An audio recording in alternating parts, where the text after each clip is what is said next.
Yeah, o my ma ye sign e ma munyina mo hihia mo somfo na Kusi obodo me san brampa na me san hia mo yi na ye de nyankopon ase esa ya san ahia biu na ye de dwumadi a wato ne din ka mehwe ye de ebrewo na ka mehwe ye de bre o memenda ene kwasi ada bia ene nti enne eso ye hia yi na trese said ye ne da no ye san ba beto ya kenkan no so ye da so wo ngoma wato ne din Asante Nkabom de edikan ene mu medikin aka kyerɛ sɛ yɛwɔ Asante Nkabom edikan ɛne yɛwɔ Asante Nkabom de ɛtɔso mienu ne nyinaa no ɛyɛ ngoma menu esi nkonya na afi yɛde ahwɛ tete abakɔsɛm ɛfa yɛ Asante ho na megidi ye sɛ udi akyiri na ɛbɛboa paa ma kyina bi sɛ uduro baabi no obebusa wo nea wonim ɛde fa yɛ Asante ho a na ama wo so watimi anya bi aka ɛne ntimi srɛw twebe wɔ fidie na ɛyɛ ho kwan kɛseɛ ɛde ma wo sɛ wo nso wode betie Asante abakɔsɛm ka kyerɛ wo nua bi ɛsɛ Asante abakɔsɛm ebi hu dwumadie bi ɛkɔso ɛwɔ ɛyɛ Nana Kusi media ɛne Nana Kusi TV so nti ma menkotie bi ɛbɛboa wo na daakye bi ama wo nso wahunu nea wobɛtumi aka ɛde afa yɛ Asante ho wie ɔban ma ansane yɛbɛtoa ɛso no ma menka wo sɛ enwuma bi ada roma ɛna agya waso mu a yɛde sɛ dwumadie ɛde ɛbrɛ wɔ na ɛyɛ NK Executive Barbers wɔ mo ɛyɛ adwumako baako a wɔyi tire ɛne nti ɛba sɛ wobɛyi uti ama ho ayɛ fɛ paa de akɔdwabɔ biara se a or for any trade NK Executive Barbers Ghana Asante region wo Nkuro Kumase Nkuro Ketwa ba ko friend Pechi number 2 and NK Executive Barbers wo Ora Pechi number 2 junction so pe unsabi nkum se ho and NK Executive Barbers wo Bowra ho obema ho ayefe na so watimi dia kodwabo bia ase baabi a yedrei ye sanso wakai wo se enye NK Executive Barbers nso enko a ene ne wase mu a ye de side media de bro Adonko Bitters Limited almost boy papa ene Adonko Bitters Limited e wo brands ahodo be se enan ase num e wo dwaso ya ne nyina no odofo wonya bi na abobɔ bi a ebeboa wasiesi oni padua no ama watimi anya ahode ma papa e yedro ne chichiro ene Adonko Black no ebi e wo ho e wo dwaso afi wo Adonko 123 eno no akekadro ene wo de aye e na wo Adonko Atadwe Ginger eno no e ya Atadwe ene akekadro ena wo de aye ena ye wo premium energy drink nso wo ho no mo a eno nso no ye energy drink a wo dofo bubo bia wo ye driver ni dwumadie bia wodie bia na wo hia ho de mapade ye Adonko premium energy drink ye no de free ye Germany memo ton ye no so ye de aba ne nyina no bobode coronavirus ye ne edi akaginamu yi ne nyina no so no misrewa ukodwa so na wakɔpɛ ye Adonko hand sanitizer fa nsa ho na ɛbɛboa wabɔ ho ban afiri coronavirus so ne nyina no ɛyɛ product ahodo a Adonko Bitters Limited omudi abedwa so a ye kanfo ɛde amawo ye ho meso de nkotia aboafo nkrato ne ba ye de akenkan asɛm ne de abro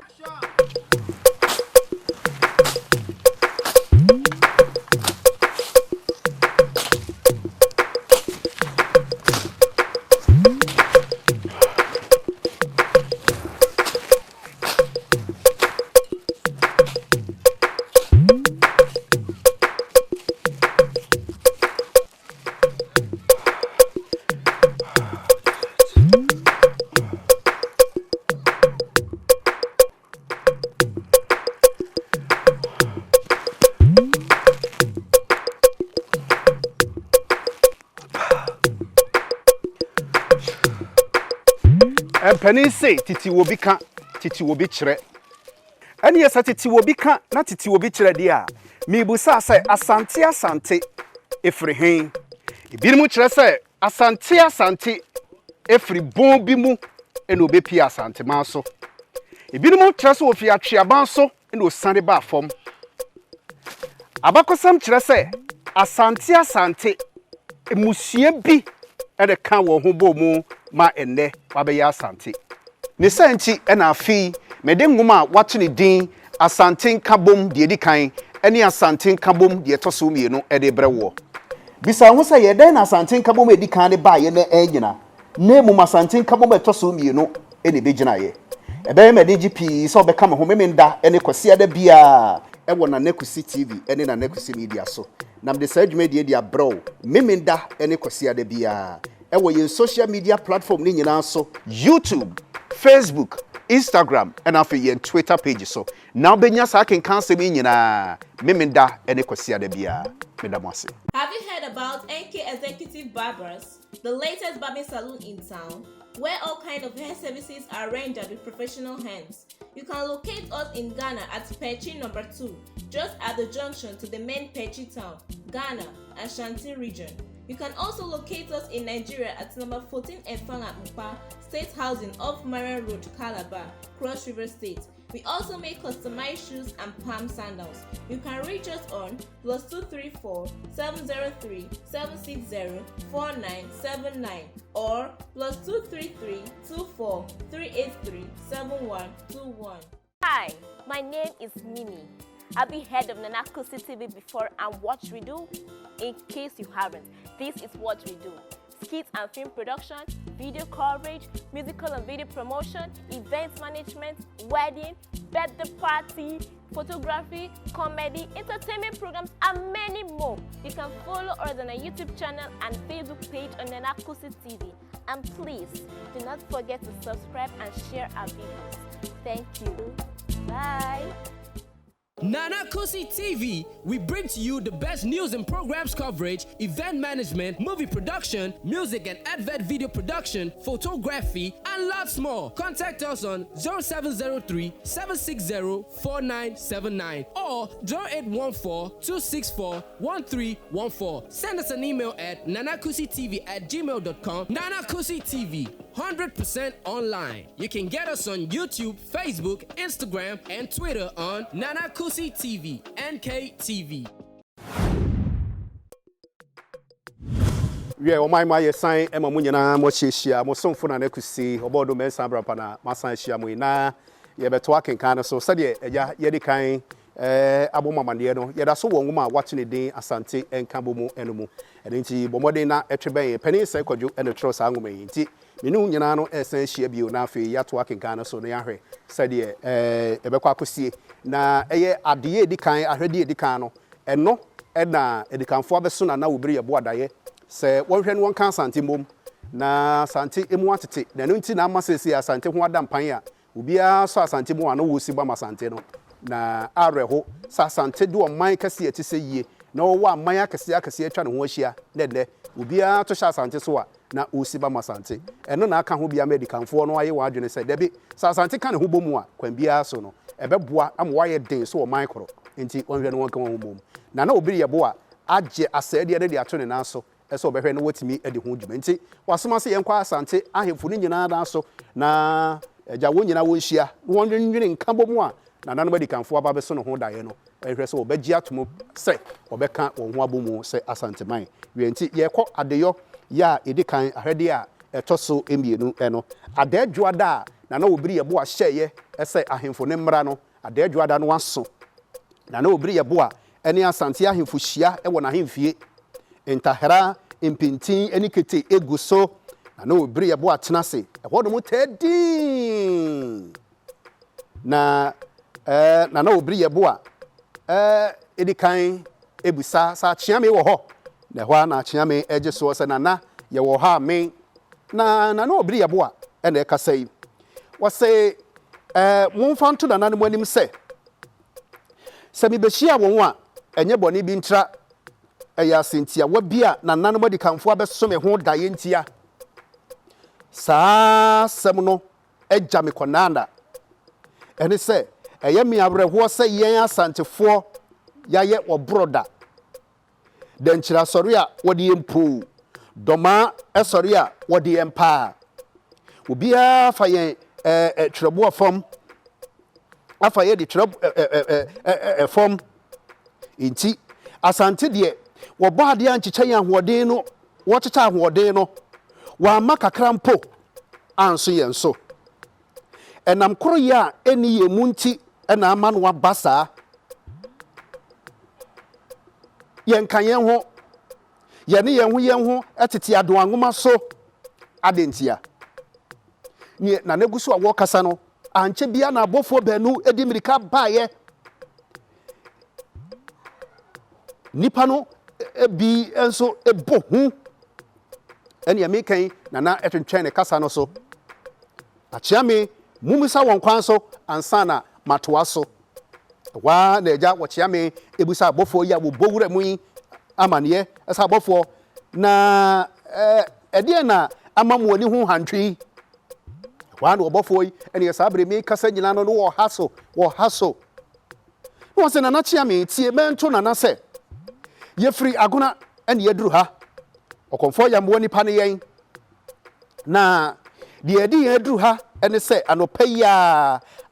asamanfo atio ese woni agona beko e wan wo konfo se adan mu akoka won no obofo no se nana dabi wo se asase e de kunkum agya ho no ni faso ni nyina won enti wo pese wo pam agona ni bia firi so e wan wo konfo se bribia nkoka papa enye grede asembe ne siye na obofo se nana wonko abanu adua atwibo ewo wonwafuo mu ewo asuogya ho no ama abo enura wokọ ho no se wokọ akotu bi no wokotu bi no die wohuru ya ne se asama mrantie bi egina mu etu asase no wowon semi kasei ne mrantie ba nan ato ahye wonko yi so ebubu won kente mu pasa wodo won ho epra potoye ene ba agona ya obaako mpo edwonkumu ebuo na nahema ema acheame asote na wosman se enipa bi enkohwe ebiaye ho dia asomafo no ede beto acheame animu ede se asamanfo atwe atuo se agonafo anhwe yi a wono won ebeko ye di abufo asa agona mrantie mu ema won so atwe watuo se wono won de beche so na nahema no wotu wonfo se won twen eno ena ama ohema asoma yen ahai wan wo konfo se nana ensuta hene wo eho brebe eka fa ho ana nana ensuta hene se hwese mada na menyawa egu abonten entamonta wodi ben ena da me ne wo ntamo a enti asase me nipa edi wo sa adwuma yie enne na mafo pa de ye ya aseme se wo twe ho atuo ahenkwa wo ho ana wo se nana me wo ha kwa sama sesia kose mrantie ne se me se wonfa wo atuo ngu ho na ye wie nhyiamu ya meba ho wana ahenkwa se nana mate na eja wo konfo ese nana meda wase abofo monso monkwa agona enkosi wo kon no ano na abofo no se nana yate da wana na eja nana obiri yebo a ese nananom ye di masemi hu adanse wo kina obetie yese edwoso eni dwabeanya ade beche yese asumnya eni bekwai edi afe so se ye gya ye hu akoko yi ne ye kan ye hu bomu eni ye ni dankyira edi fe so a enkenya woso bebrebe yi nananom ye betimi aye hu brebe se ye kan ye hu bomu eye fu a ye betimi aye bribi a ebe ma amman ye twa ye hu ahie nyina esoro yen nananom ye ni ade enti a me frɛ mo na ye eni ade a asante adi kanfo yi a kyerɛ me daye mu esa me nka kyerɛ mo o se ahaharata emienu eka bomu a eye pepe enti moma ye nka ye ho emmom nana obiri ye bo aka asase bi wa nana dwaben hene enso sɔre ye ene wo se nana obiri ende asɛm wa wakan ama me ho adwiri me kotoko wa asɛm bi sɛ etire bi esusuo no na etire bi edwene me nso saa asɛm koro ya gya me adwendwene na nsen me se wo ho yi eye kase mu me se wo ho yi eye kase mu oduru na tumi di akire so obi te saa pɛ na de ehu atɔ so nanso yan ya ye ka no ye mu asante nye wo man ketewa nanso ye nnɔye ho afi ye twapunu ye ho ebie so obi te se ne yonko abode hye hye na wasansuo esede de ho bra anka obekwa akɔboa no yonko no a anka hye no na aba beto no no do man sɔre a de obetia ne se wode abotafo so wono so ede wono wone no ede akye so na agoafo eto hɔ no mo hwɛ wo wie pa na wɔde abɔ ɔkɔmfo ene ne dɔm so saa brɛ no na dwaben so eto hɔ no mo ɛhwɛ wɔde saa kakra edie nyinaa ɛso nti sɛ wɔde bɔ tafo soɔ ɛna agona ensuta dwaben ene mampo nyinaa kɔ tafo mmoa anka dɔma hoɔden wɔ he medana na obere yɛbo ase ɛsɛ wɔde saa adwene ye aba na sɛbe huwani so mame nti ɛna atwe mienu ɛnam na ne dwaben asɛm no ɛwa na nana mampɔnhene ɔno nso ɔsɔreyɛ na ɔsɔreyɛ na ɔsɛ me mampɔnkontonkyi amani ampɔ nana a wɔde akɔboɔ ɛgye me taataa me deɛ mesiri biribiara a ɛde animonyam bɛbra asanteman ɛne adeɛ a ɛsɛ sɛ wɔsanteni biara srɛ ne bɔfoɔ ɛde ma asante ampara sɛ tire ne tire nka a ne yɛnka sɛ ɔbɔntenfo sofoɔ ɛmɛfa nkɔdi ɛnsɛ sɛ yɛtena ase ɛma wɔ bi bɛka kyerɛ yɛn sɛ mmoanumu akom na montɔ nkyinini asante nko ɛna ntwumatuo asante nko na ntwumatuo sɛ yɛn enti mɛma ɛne mma ɛni denkyira ɛgya so afata wɔn bahatuo fata mɛma adan yɛ mɛma ɛne wɔso aba ha ɛtware mman ɛkɔ denkyira na binom nso ɛde ɛhyehyɛ wɔn ho sɛ wɔn wɔso ayie ɛkɔ denkyira ada ɛtwa mu no mu awerɛhosɛm denkyira fa ɛyɛ nti ɛne ahosɛpɛ yi anaa abankɛseɛ so adan no ɛnyɛ noa bi ɛna ɛwɔ mampɔn ɛne dwaben nti sɛbe bahatuo yɛ asɛm wɔ sɛ ɔbɛrima ɛde hyehyɛ ne ho ɛnyɛ aba sɛbe bahatuo yɛ sɛbe sɛ wotutu etubɔne a ɛma kyerɛ wɔ hayɔ hwee nyame ya sɛ ɛnɛ deɛ yɛ mɛma ɛkɔ egya ɛwɔ egya ho atwe wɔtwe pagya ɛyɛ awerɛhosɛm sie yɛ ɔbepɔn a ɛna esia ɛyɛ ɔbɔpɔn ɛna yɛatwe apɛ ne man anaa ne dunsini mu deɛ ɛwɔ he ɛna wɔde ɛkɔma ɔbrɛmpɔ bi a ɛyɛ yie yɛn nyinaa ka ho bi ɛne yɛama no waba saa sɛbi ɔpanyin a wɔtena hɔ no mo ma mmɔfra ɛkɔdi ɔnanka no ɔka no a ɔka no ɛfra anankadifoɔ ho nti moma yɛmfa ho adwene na no tɔ yɛpɛ ɛna na kokofo hene ɛnso sɔre yɛ no wɔ se sɛdeɛ nana mampɔnhene ɛka yɛ no asɛm a ɛda hɔ yi ɛho hia adwendwene paa nti mɛsrɛ sɛ na no obiri yɛ bo a ada na adwene adi akyerɛ yɛn a moma yɛn kɔda so na wɔkyena ada akyi a yɛabɛhyia so na sɛbe sumyɛ ɛma adwene deɛ ma meka saa ɛne sɛ me deɛ menim sɛ saa nkɔmmɔ nkabom no ɛho ɛda hɔ ɛwɔ hɔ no mo dada ɛne sɛ yɛte wɔ man yi mu yi sɛ asante aman yi mu biara ɛnya wɔko a obiara a wɔbɛteɛ no ɔkɔboa no na no antɔ koraa ɛna dwabanhene mma na no so no wɔsɛ nana megye wano si yie nana ɛno nkyerɛ sɛ yɛaka yɛn ho abom ayɛ mo akɛkɛ empo sɛ wo paa ɛna wo korɔ ɛhɔ ana na kokofo hene sɛ nana mama no nsi deɛ mepɛ sɛ meka ne sɛ yɛankɔfa bi sɛ ayɛnkofa bi ɛnna yɛn ntam a ɛnka obi te sɛ ne yɔnko ho aka mu a wɔnkɔ ne mmoa mesrɛ sɛ momma yɛntwetwe kɔnnua ɛntwetwe yɛn so asɛm a mepɛ sɛ obiara bisa ne ho ne sɛ abosom a wɔwɔ wiase yi aboa koro ɛne yɛde yi wɔn emusuo dɛ hɔ no mo ana mpanimfoɔ nyinaa se dabi ɔbisim bi pɛ sɛbe ɔkraman bra ɔbosom foforɔ ɛnso ɛpɛ odwan nkɔmmɔ no ɛkɔ so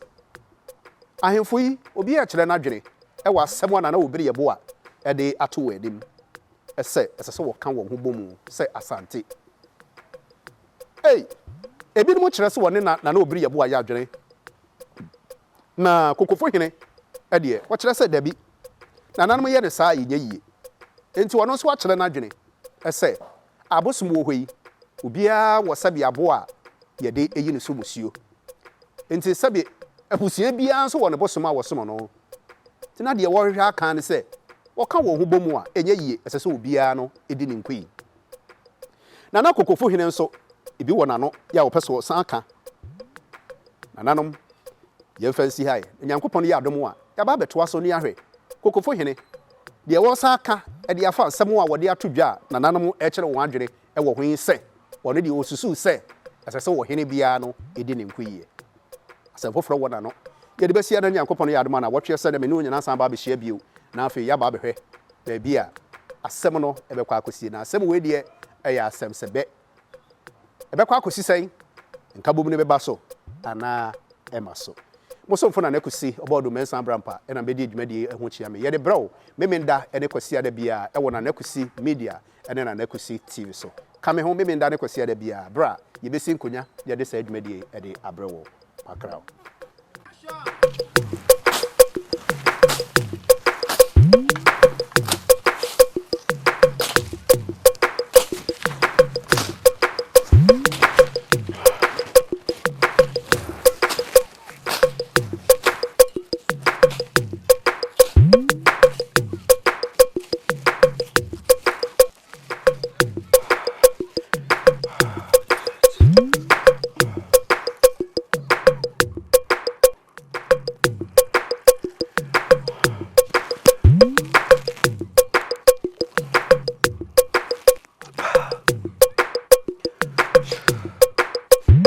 Penny say titi will be can titi will be chere. And yes, titi will be can not titi will be chere dia. Me busa say asante efri hen. Ibi mu chere say asante efri bon bi mu eno be pia asante man so. Ibi mu chere say ofi atweaban so eno sande ba fom. Abakosam chere say asante emusua bi ede kan wo ho bo mu ma enne wabeya asante ne santi ena afi mede ngoma wato ne din asante Nkabom de edi kan ene asante Nkabom de etoso mienu ede brewo bisa ho se ye den asante Nkabom edi kan de ba ye na anyina na mu asante Nkabom etoso mienu ene begina ye ebe me de gp so be kama ho memenda ene Kwasi ada bia ewo na Kusi TV ene na Kusi media so nam de sadwuma de dia bro memenda ene Kwasi ada bia ewo ye social media platform ni nyina so YouTube, Facebook, Instagram and afi ye Twitter page so now benya sa kan cancel me nyina memenda ene Kwasi ada bia medamase. Have you heard about NK Executive Barbers, the latest barbing salon in town, where all kinds of hair services are rendered with professional hands? You can locate us in Ghana at Pechi number 2, just at the junction to the main Pechi town, Ghana, Asante region. You can also locate us in Nigeria at number 14 Efang at Mpa, State Housing off Marian Road, Calabar, Cross River State. We also make customized shoes and palm sandals. You can reach us on +234 703 760 4979 or +233 24 383 7121. Hi, my name is Mimi. I've been head of Kusi TV before and what we do, in case you haven't, this is what we do.